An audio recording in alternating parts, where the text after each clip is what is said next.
Hello guys, welcome back to the channel. In this today's tutorial, I'm going to show you how to hide a post you've been tagged in from your Instagram profile.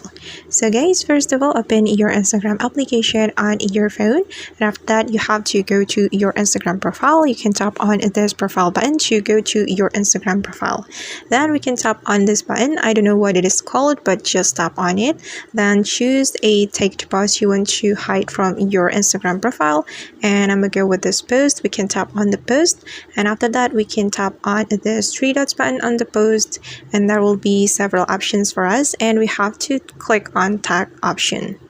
Then you can simply tap on hide from my profile right here to hide this post from your profile.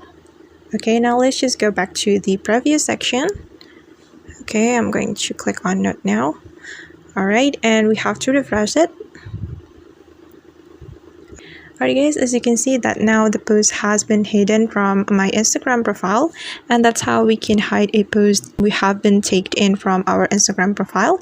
I hope this tutorial will be helpful for you. Thank you so much for watching, and see you in the next video.